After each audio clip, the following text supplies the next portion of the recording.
Well, here's the thing. I have two narratives I create when someone doesn't get back to me. Number one, they're mad at me. But number two, and this, I go to this one more often, is all my friends must be planning me a surprise party because nobody's answering. So they're all together planning me a surprise party. That is not what I expected. Hi, I'm Cheryl Medeiros.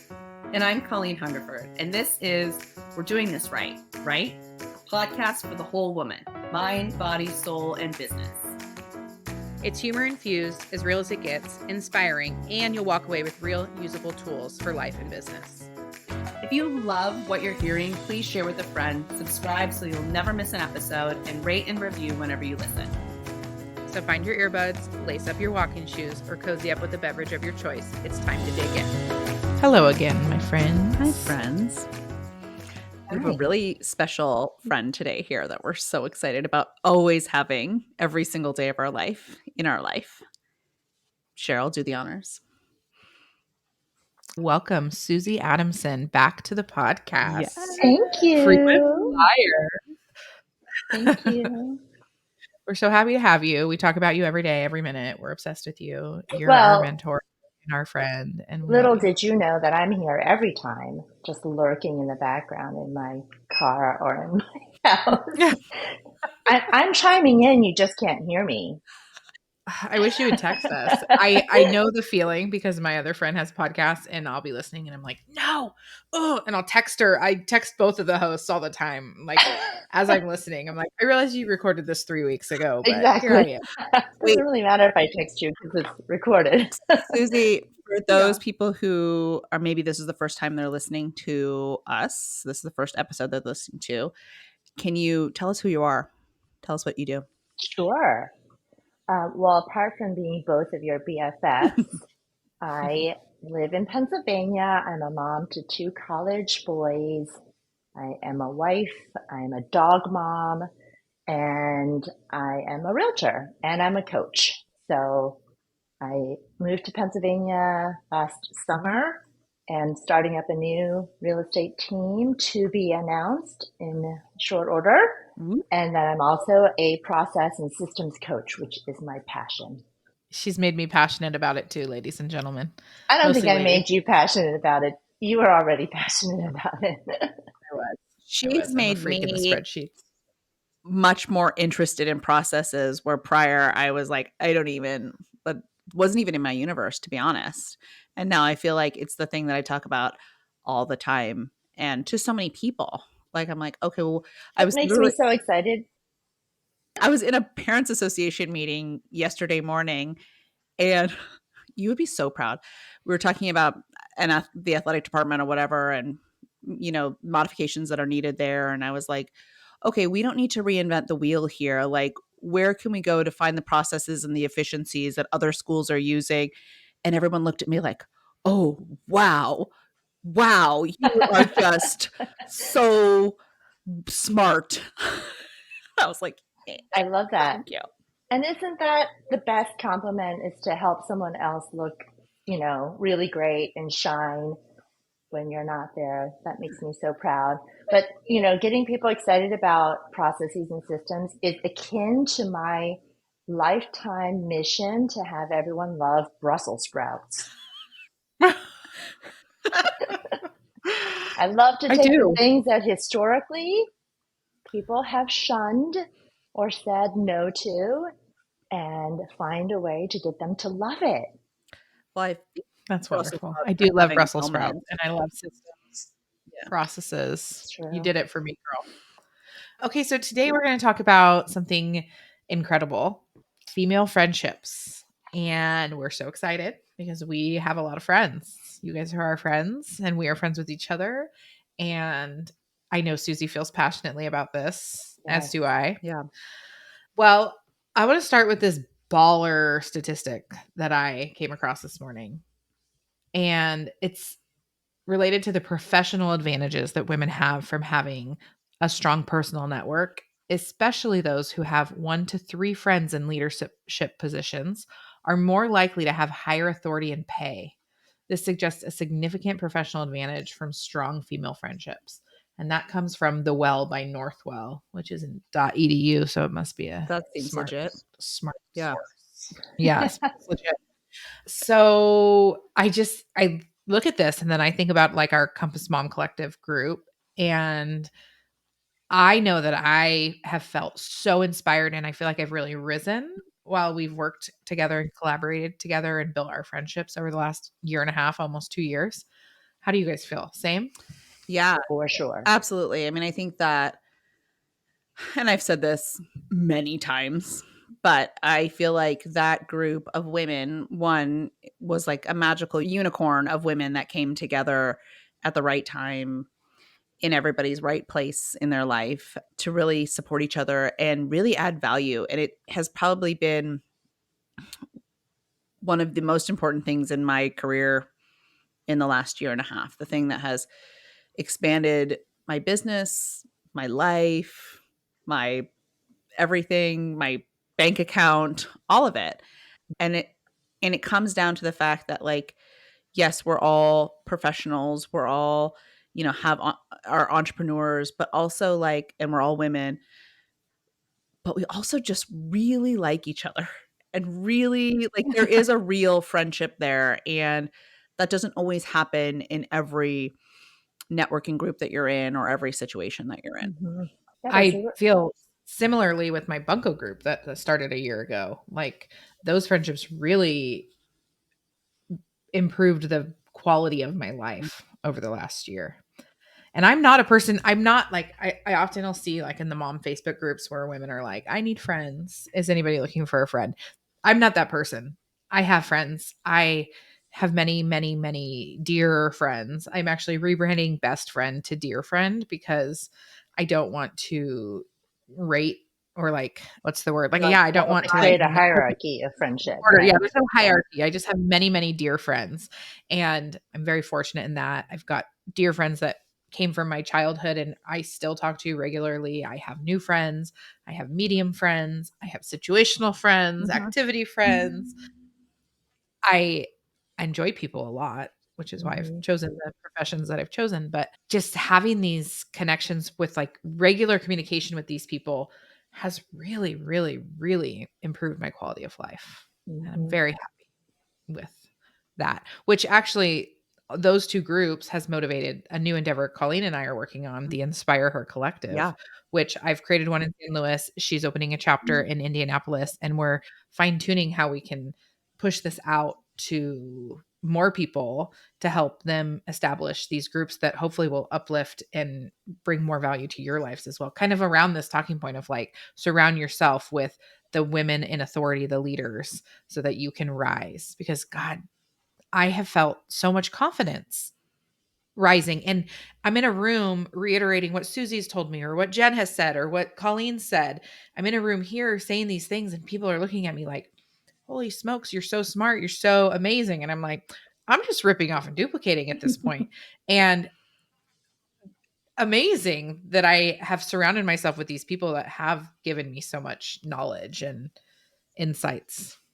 Well, I think you can take credit for the fact that you have surrounded yourself with those people and that you recognize the strengths that are around you. And I think the older you get, and this is where, I feel like I can add a dimension for you youngins because the older I I feel get, very old today. the more I just appreciate and surrender to how little I know, and I think when you can grow in your humility about that, not a like, and I love the definition of humility that C.S. Lewis says humility is not thinking less of yourself, it's thinking of yourself less. Mhm. That when we think about ourselves less, the more you can really appreciate and absorb and, yeah, just suck up like a sponge all the strengths of the people around you because it really is that beautiful, multifaceted life that we can lead that just helps us get through this very difficult existence. No matter Yeah. what you're going through, it's hard, man. Life is hard and it can be really lonely. And if you're not surrounding yourself with at least a handful of people you can trust and lean on, who can bolster you up. I mean, I've called each of you and I've been like, Yeah. I'm not going to make any money. And likewise. Or, I call their friends and when I'm really in a dark place and say, I don't want to live anymore, those are, if you don't have anybody there, which I know there are a lot of people in that circumstance, and that just makes me really overwhelmingly emotional because what a sad life when you don't have people you can trust and rely on. Mhm. Yeah, and I really love what you said about, intentionally putting yourself in those places and intentionally choosing those people, because sometimes we will be like, "Oh, well, I'm in this group and I just happen to be in this group." And you kind of like think, "Oh, well, it's just chance." But no, like it's very intentional, and it can be very intentional who and it should be who you're choosing to spend your time with. And we talked to Mhm. Despy Mays about like energy management. And I think that is so important. I leave every time I talk to you guys, or every time I leave one of our CMC meetings, or this podcast or whatever, and I am fulfilled and I am happy and I'm confident. I might leave going, "Oh wow, I can be better," or whatever, but I never leave feeling like shit. And I think we need to really use that as a barometer of how we're spending our time and who we're spending our time with. Like if you're leaving a situation or a conversation or whatever with the feeling of low self-worth or ugliness or ickiness, like sometimes you can't even put a word to it and you're just like, I don't feel great after that interaction. Like, we talk about this, but like it's okay to just not hang out with those people. I'm having a situation right now where in a friendship where I feel like that friendship is evolving as I evolve. And sometimes and I'm having and I've been talking to Cheryl about this, and she was just like, is this friendship serving you anymore? And I think sometimes it's hard to I also mentioned to my husband, he's like, well, maybe you just don't need to be friends with that person anymore. And I was like, yeah, I can see that. But it's also, I feel like I've invested so much time and energy into this friendship that I should hold on to it. And so it's not easy to let those things go. But I think when and it might take time, but when you need to. Well, it might not be like you don't need to break up necessarily. Maybe you just take a step back and you like Mm-hmm. slowly let it fizzle. And if you realize you miss it, then you can reignite it. And if you Mm-hmm. don't, or maybe you'll see that that person really isn't even putting in effort. That's the other thing. Like, is it a mutual, there's the friendships aren't always mutual Mhm. in the way that you might need it to be. I mean, there's so many serving, like people that just come from a place of service and like they want to pour into their friendships and they give and give and give. And then that Mm-hmm. person needs something and they just don't get the same back. That's so heartbreaking. Like one of my very dear friends is that person where she will give and give and give and give and give and give. And then I watch and I try to give and give and give to her because I can see that's her love language. And I so often see other friends in her life that aren't, and she very often feels taken advantage of. And it's like heartbreaking to see that.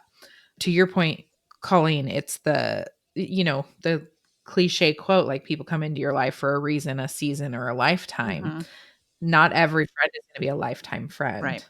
Some are, and some are going to serve a season, and some are going to be there for a lesson.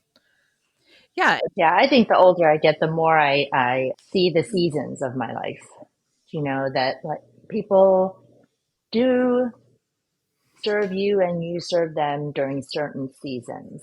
And there are going to be the people who ride out the seasons, and then there are going to be the people who don't. And that's okay. I think that that's the like, I've had a couple of friendships recently that I've had to just let go of, long time friendships. And they have evolved to a new stage or a different place. And I take the time to mourn that because it is a death of a sort, right? It takes adjusting and then to like really welcome the next season of whatever my life is going to be. But especially in this move from New Jersey to Pennsylvania, I have really embraced the opportunity to let go of a lot of energy draining relationships. And it has been the highlight of this particular season. I love didn't it. even realize how it's very akin to actually when I moved from northern New Jersey at one point to North Carolina years and years ago. It took a good 6 months or so to adjust to the absence of the stress that comes from living in a metro area, right? So, like when you live in a very congested area and you deal with simple things like the tyranny of parking, I would call it, like that driving around for half an hour and wanting to leave your car in the street and cry because you can't find a parking spot, to like moving to a place where there's just parking lots everywhere and like all those micro stresses that you Right. get used to. It's like going to the doctor and they say, "What's your level of pain?" You say, "Oh, it's normal. It's 6," and they're like, Right. "That's not normal." So I realized after being in North Carolina for a while, where everyone was so nice and everyone was just at a slower pace. And, I just didn't have to deal with that kind of anxiety and that like tension. And I feel like it's the same way here where I'm now just kind of breathing in a different air of relationships, Mm. like only allowing the people that are, I don't think for me, it's about serving me, but the relationships that are fruitful and productive and healthy, the relationships where it's not unbalanced, where it isn't, just a drain, like you were saying, Colleen, like that I leave a conversation or where I feel like someone just asked me the other day what my Achilles heel is. And my Achilles heel is not being understood, not feeling understood, or being misunderstood, Yeah. especially when you're in a relationship. And the two of you know this about me. Like, I really just, what you see is what you get. I'm all out there. I'm super willing to be vulnerable. I give of myself really freely. And so when people don't receive that in the spirit that I offer it, and, if they take my forthrightness to be something other than it is, or, you know, get hurt when I say things that I don't mean to be hurtful, or whatever the case may be, that I feel like that's so painful. And like, I don't really want those people in my life anymore. I don't want people, I absolutely want to grow and learn, right? Yeah. All of us should. It's not fun. I don't want to get criticism. But when I receive it in love, I respect that. I want that. I want to grow all day long.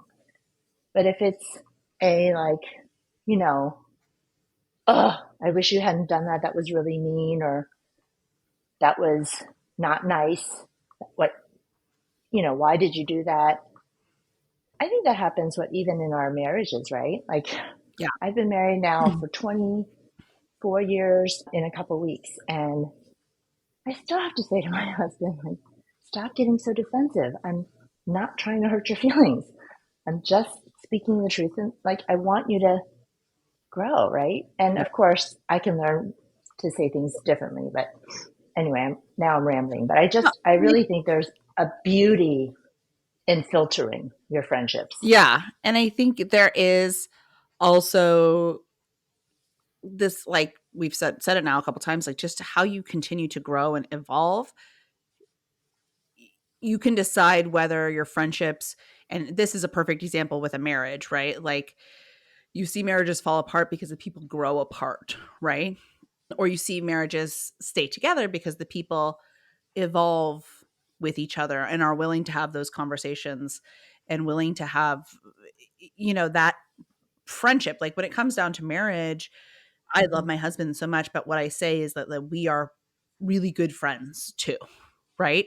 And that takes work, and that takes evolution, and that takes conversations that are not always fun, right? And but that's all real friendship. And Mm-hmm. I think one of the things that I heard years ago about relationships, and I think it was about, like romantic relationships, but also I think it has a lot to do with friendships, is don't expect one person to fulfill all of your needs.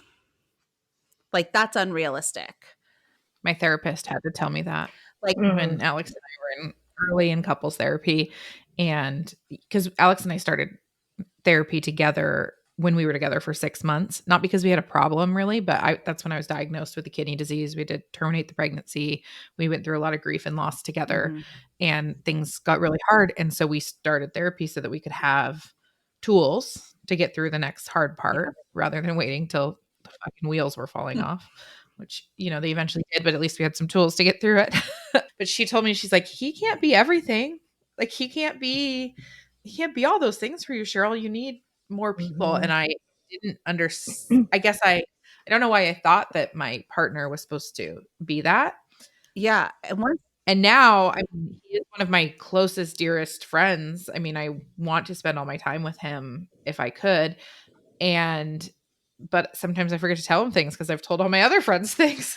And I'm like, oh yeah, did we not talk about that? Yeah. I have put other people in place now. And sometimes you have to have those other people, just like you would, it's a ugly metaphor, but like a toolbox, right? When you're like, listen, I really need somebody to like encourage me. It might not be your spouse.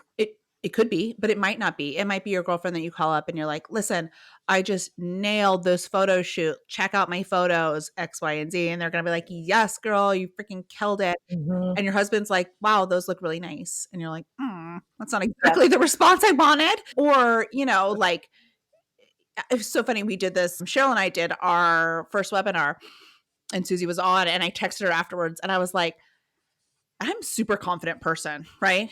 And I texted her afterwards. I was like, hey, how'd I do? Did I sound smart?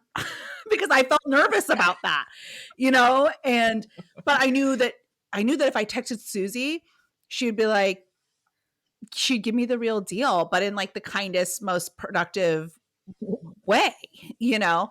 And I think, as we get older And the answer was yes, you sounded totally smart, just to be clear. Thank you.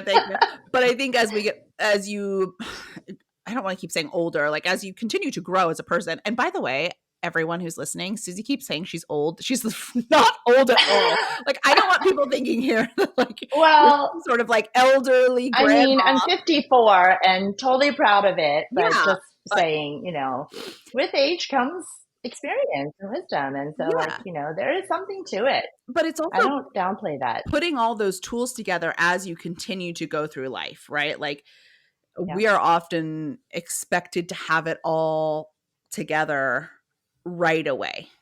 And I don't. I want to touch on something you said, Colleen, about actually both of you, about just having other people around you, not just your husband, because it makes me think of another C.S. Lewis quote.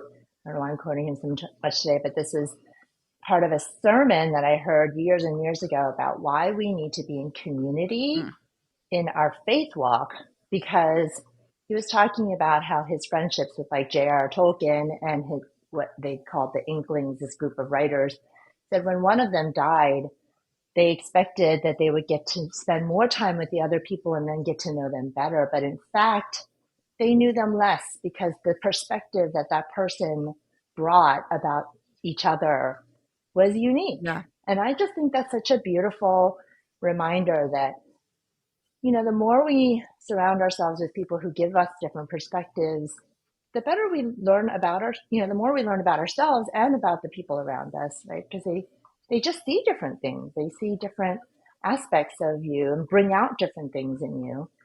But I do find that it also made me think, just to get off on another tangent, makes me think that this is also why we all need a personal mission statement. Like, I'm always talking in my coaching about how important it is to have your mission statement for work.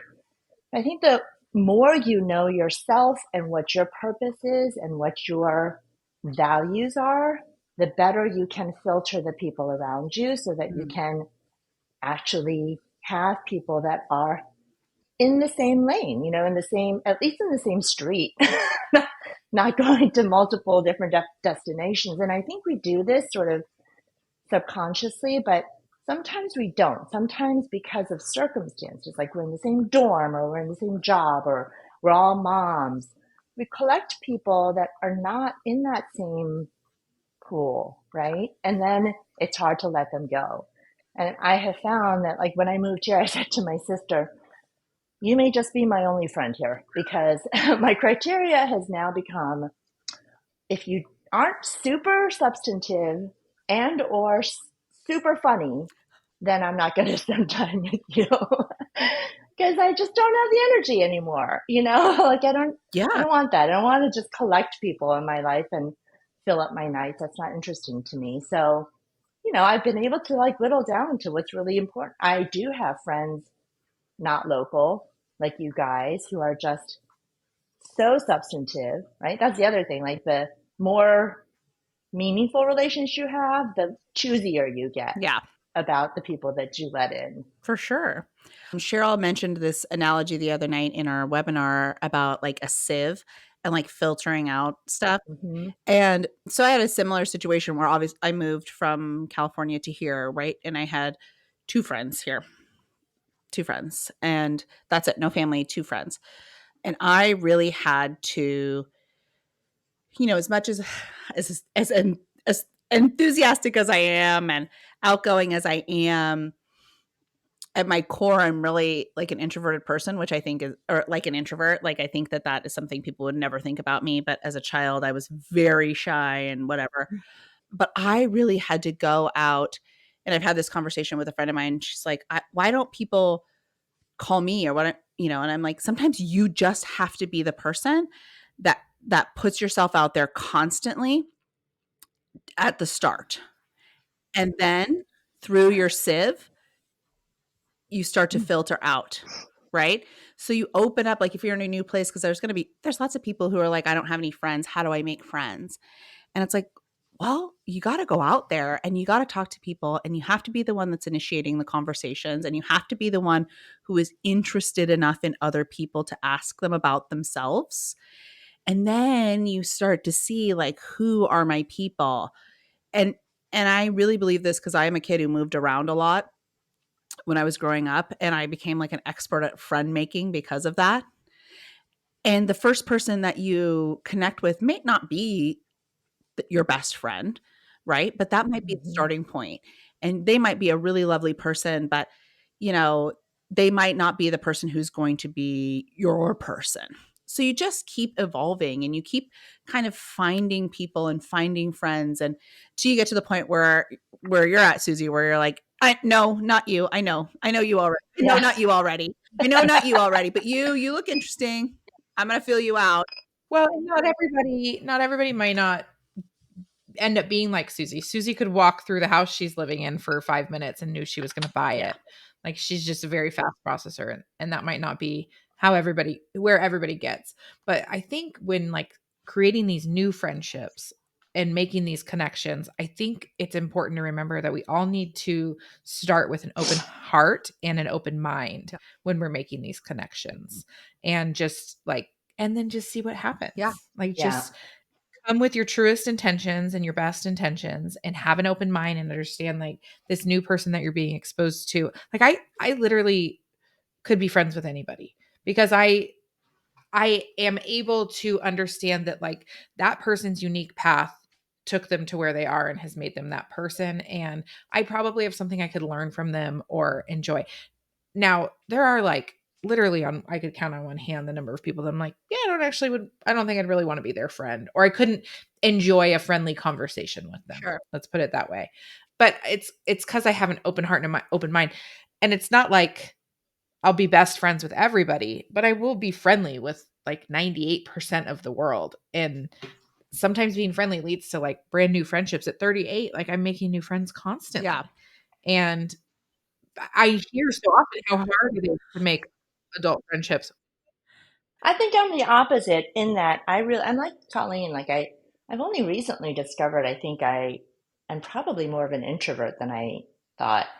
I really love being with people who give me energy, but Mhm, I hate small talk. You guys probably know that about me. mhm. And in fact, I think I have a little social anxiety about it. Like I just really, really hate small talk. I'm just I not don't think that I good. have a lot of small talk. I think I dive right past small into Well, like, that's the thing. I think if it's like a book for me, if I don't like the book in the first 20 pages, then I'm going to put it down. And I kind of feel that way about people. If I can't have a real conversation with somebody in the first, I don't know, 10 minutes, then it's, and like you can feel chemistry, right? Like, and don't get me wrong, I've been wrong about a lot of people. My instincts are not that great, but, and I would say at the same time, even though I'm different from you in that way, where ultimately I'm going to sift out a lot of people, I am constantly surprised, and you two are a perfect example. I'm surprised and I love being surprised by the friendships that I'm making even now. Like I don't expect to I think in my 30s, I was like, I don't need any more friends, guys. Like I've got enough and they're really good friends. I'm good. And I am one of those people who was like, I could have just one child because I want to pour into that person, and every child fractures my attention. I do have two kids. I'm grateful for them and I love them, but like I like concentration. Yeah. And so I'm fine with just having a few friends. And yet, just in the past 10 years, I have made some really great new friends that just are so dear to me. And I just think that is so delightful. Like it's so delightful. Yeah. I So yes. think it's really funny that you're like, I can talk to somebody in 10 minutes and then be like, bye. Because I am kind of like, And I do. I'm like, bye, I gotta go. bye. So I always tell this story. My best friend, Shelby, who I've talked about, we've been friends for 20 years. She was the one friend that lived here, one of the two. And the first time I met her, I tell this story all the time. I was 19 years old. And so we've been friends longer than 20 years. She's really short and blonde, and I am not either of those things. And I met her in the parking lot of my sophomore year before we were going into our class. And she came up to me and she's like, "Hi, I'm Shelby. Are you going into the class?" And I was like, "Who is this bitch? Like, get away from me. You are a cheerleader girl type thing, and you're very bubbly, and I am really cool and not that. And I don't like you." Like, and she knows this, right? But what I will say that I have learned is that I will sometimes make a judgment about somebody, or have done this in the past, where you make this initial judgment about somebody, and then they start to kind of peel the onion, if you will, right? And you Hmm. start to kind of peel your onion, and you realize, like, oh, actually, oh, wow, she's really cool. She's really funny. Like, but there Hmm. are some social veneers that we put on initially, and a lot of people do this. And so sometimes you have Cheryl's great at this. She's like, no bullshit. She gets right down to it. She's like very real. And you are too, Susie, like very real about like who they are initially, right? But not everybody is like that. And I find sometimes if you're willing to spend a little bit more time, you can find some really cool people who might have a little bit of like social awkwardness or social anxiety or something. Like she was coming into being really bubbly because she was so nervous. Like we joke all the time that she always gets like really flustered and nervous and like awkward in situations, and we're like, what are you doing? Like be cool. Like chill out, you're embarrassing Yeah, so us, I because she's so cool. I will say, as I said, I'm often wrong. Like I have more than one situation, and one very recently. So I don't know what the lesson is here, other than like, don't listen to me. But I recently met this woman, and I was like, oh gosh, not my people. Totally, in the first 5 minutes, was like, bye bye, gotta go. And over the course of the next few days, she became one of my favorite people. Right, that happens to me a lot. So I do think there's there are times when I can sense that it's going to be too awkward. The conversation isn't flowing. It's going to be difficult. But then, yeah, like everybody's got a story. And so Well, that's why I say, like, while I do feel like I can make quick judgments about people, I'm also in the camp of stay open and have an open heart and mind, because people surprise you all the time. And, there's no science to and this. that's delightful. There's no Yeah. science to this. There's There no rule book. there probably is. There probably is. We just haven't looked it No, up. there's Jill just hasn't researched it yet. there's not. Let me ask ChatGPT. ChatGPT is going to tell us the science. ChatGPT tells me everything. I love it so much. I do think, though, just even in that story that I just told about this person I just met, it ultimately gets down to once I found the Venn diagram of our values and our personalities, then it made sense. Do you know what I mean? Like, Mhm. you just have, like you said, you have to peel back enough. You have to allow that enough. And sometimes it doesn't happen. But yeah, just being open to that possibility is really lovely. I think no matter what age or stage you're in, you can always be finding people that add something to your life and vice versa. It's so exciting. I think. Well, and let's talk about friendships in like very busy seasons of life Mm, because I often see people like it's a good friendship and then people get busy and it's like 3 weeks go by and they haven't responded to your text and like how easy it is. I guess going back to our episode about taking things yeah. personally, how easy it is to take it personally and be like, oh, they don't want to be my friend anymore. Or I don't know what I did to them. Like all of a sudden I'm creating this narrative in my head that this person's mad at me. Well, here's the thing. I have two narratives I create when someone doesn't get back to me. Number one, they're mad at me.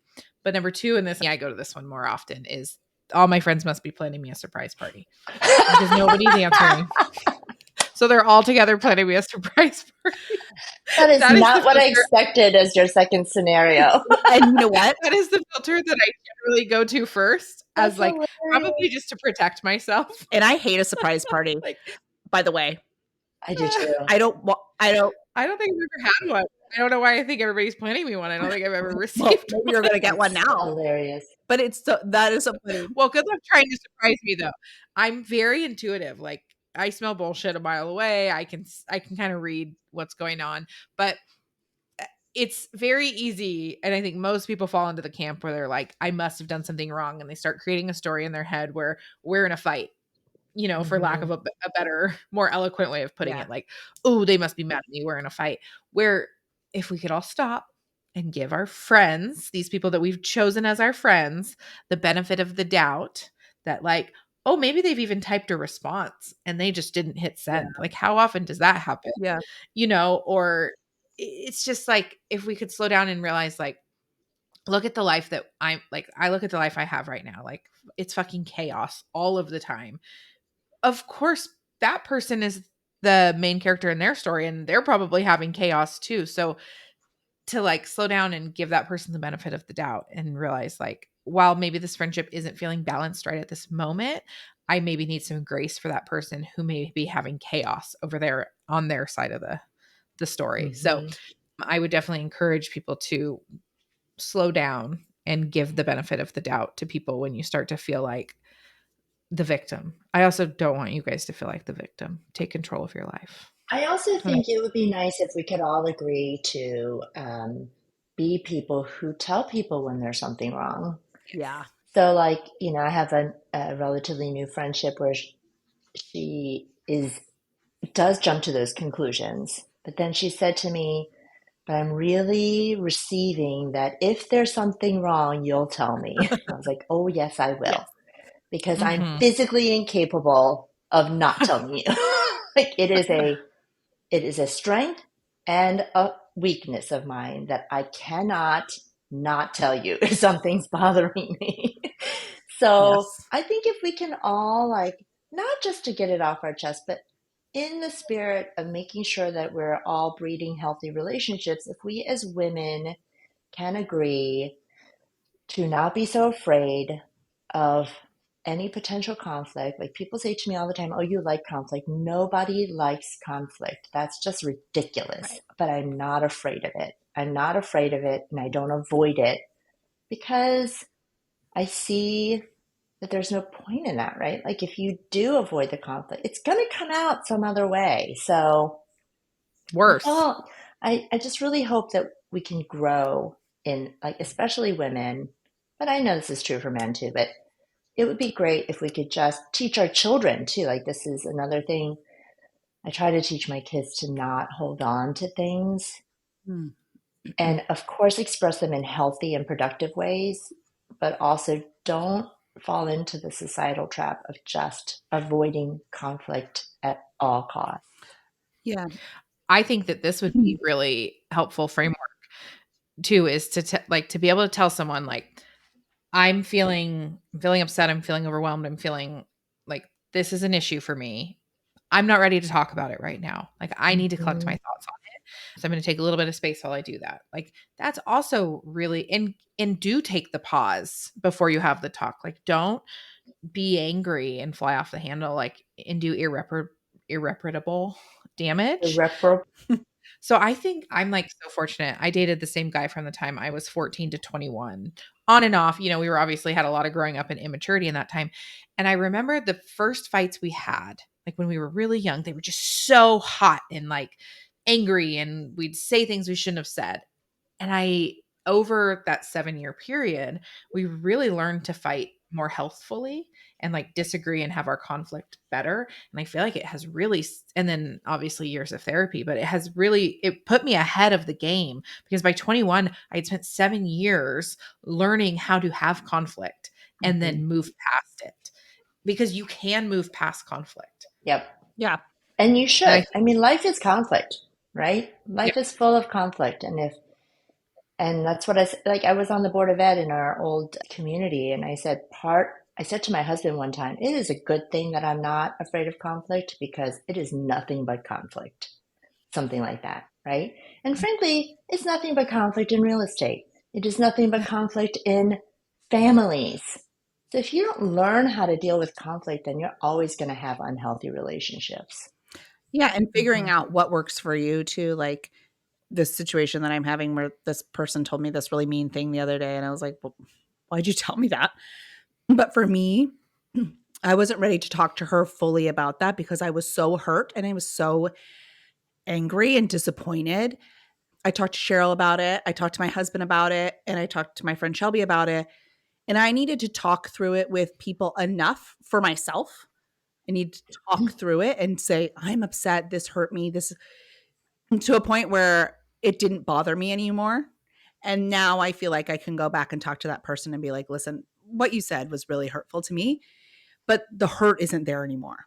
For me, I'm Mm-hmm. somebody Mhm. who needs to verbally say things to other people so that I can get my communication across, somebody who's not going to judge me, who's not going Yeah. to be upset by what I'm saying, who can just hear me. And, it's kind of just like word vomit, but I want to be like, "Listen, I'm really upset. This really upset me, blah, blah, blah." And Yeah. it took me multiple conversations with 3 different people that I trusted to, and a lot of them were just like, a lot of it was them telling me stuff, but also them just listening.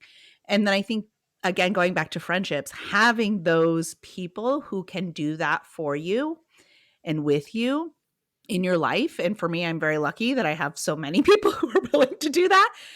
Like, that makes me a better person, and that makes me a better friend, and that makes me a better professional at what I'm doing. Going to the Mm-hmm. very first quote that Cheryl talked about, you know, having this group of really high level executive accomplished women really is the thing that continues to push me higher and higher and higher in my career and my life. Because the I think, perspective you're getting from those women is is different and above. Like right. I like think about this scenario you've painted. Like you talked to 3 different people about this scenario. Let's go back to high school, a high school friendship. Like, you know what how that would have been received? Well, she was talking Yeah. shit. Yeah. She talked shit to these 3 different people and she was talking behind my back. 38-year-old Cheryl knows that even if say I'm the person in the wrong and my friends are discussing me, they're Yeah. processing. And that's fair. That is totally fair. And I'm always teaching the au pairs that like like they're gonna like that person's gonna need to have somebody to talk to about this. And it's totally normal. And like it's all part of just processing it and being okay with it and then getting to a place where you can then deal with it. Mm-hmm. Like you have to take the sting off of it before you're gonna be able to have a productive conversation. And it's like in our marriages or any friendship, any relationship, when it gets hot and angry, it's time to take a break because you physiologically need to take that 20 minutes to Right. reduce your blood pressure and get out of the fight or flight stage and I let think this yourself is a cool down. really great topic for a future episode is dealing with conflict, like healthy ways to deal with conflict. I know you guys have touched on it in various ways in your episodes, but I was also thinking, Colleen, about what you were saying, because I just recently had a conversation where somebody hurt my feelings. And a big aha for me, which I feel like I should have learned way before this, is, and this is like something that I say to my husband all the time, like, why are you treating me like I don't love you? Do you know, Mm. like, I'm coming at you from a place of love. So when this other person hurt me, what I finally was able to say to her was, you really hurt me and you're not a hurtful person, so I'm confused. Yeah. Like, if you're friends with this person, then you're friends with them because of their good qualities, not, like, they're not, if they are hurtful people, then you shouldn't be friends with them anyway. Right. If they're like, people who are going to like stab you in the front, then that's not someone you want in your life. So I think it was so helpful for me, because then it really helped me approach the conversation in a way. It didn't, I don't know that it helped. I think it did help her in that it made her not feel attacked, right? Because I said, you're not a person who would intentionally hurt me. And so I just want you to know that you did something that was confusing and contrary to what I think you would have intended. But you should know that that was hurtful. So, On that same on that same avenue, like, I had two meaningful relationships prior to my marriage, and those two people are still dear friends of mine. And when some people, and I went to both of their weddings and they both came to my wedding, and that's confusing for people to see on the outside, and I'm like, these people had qualities that I love. I for a love, reason. and just because we decided that, like, we weren't made to do the entire life together doesn't mean that they don't still have qualities that I absolutely love and admire and hold dear to my heart. Like, once the pain goes away from a breakup, like, I want those people back in my life. And I've been so fortunate that those people also had that strength that they could do the same with me, so that we can now carry, because it is so fun to now, as things happen as an adult, like 20 years ago, we were experiencing something like this, and now I can, like, send you the message and we can have a good laugh about it. And I don't want to say goodbye. I don't like ending friendships unless they no longer serve me. Yeah. That's, I guess, when we would end one. Yeah, I think I tend to end friendships that are outright hurtful, in Mhm. some way. Not that they're trying to hurt you, but that it's not, yeah, that's not serving me, but just that it's actually negative in some Mhm. way. Or if Mhm. like trust has been broken, right? Right. That's a tough one to repair. Well, and Mhm. and also, like, we talked about this, but, like, not the hierarchy, but sort of. Like, somebody can be your friend and you can be so close to them because of a situation, like, say, work or Mhm. whatever, and your life changes. You don't have to stop being friends with them, but you might be friends with them on, like, a different level, Mhm. different, like, Right. you're maybe not calling them every single day, but maybe you're still talking to them, or you're still sending them funny memes, or you're still whatever. They're still your friend, but there's different Right. harmonics of friendship, right? Like, there's these different levels. And Shirley's like, I don't want to call everyone, you don't want to say best friend because you don't want to rank them. And I'm like, I call everybody my friend, and that bothers some people. I'm like, yeah, my friend blah blah blah that I met yesterday, my friend who works down at the gas station, my friend at the gas station that I take the kids to every day, because that's just who I am.